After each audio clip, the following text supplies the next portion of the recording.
Karena Joshua sudah meninggal dan banyak korban-korban lain juga. Betul, Ya. Di sini tidak ada rekayasa. Siap. Ya. Anggota Majelis Hakim Morgan Simanjuntak memberikan nasihat kepada Barada Richard Eliezer alias Baradae dalam persidangan di Pengadilan Negeri Jakarta Selatan pada Selasa 13 Desember 2022.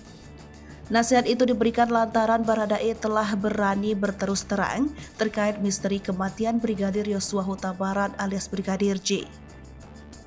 Awalnya, Hakim Morgan Simanjuntak mempertanyakan mengenai kronologis penembakan terhadap Brigadir J di rumah Ferdy Sambo di Komplek Polri Duren 3 Jakarta Selatan pada 8 Juli 2022 lalu.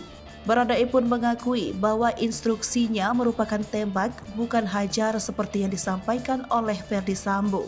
Hakim Morgan pun kembali menanyakan soal instruksi tembak itu ke arah Brigadir J atau ke arah dinding.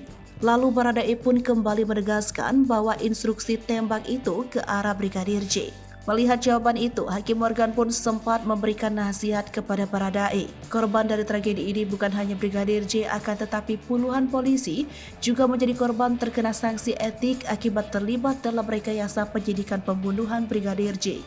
Karena itu, Hakim Morgan mengingatkan bahwa pengadilan tak bisa direkayasa seperti yang telah dilakukan Ferdy Sambo. Karena itu, dia meminta Baradae untuk tetap berterus terang selama dalam persidangan di kasus tersebut. Karena Joshua sudah meninggal. Siap. Ya, dan banyak korban-korban lain juga. Siap.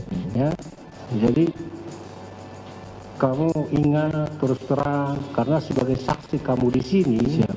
kamu tidak berhak untuk menyatakan tidak benar. Yang Betul. benar yang nyata di sini. Betul. Ya, di sini tidak ada rekayasa. Siap. Ya,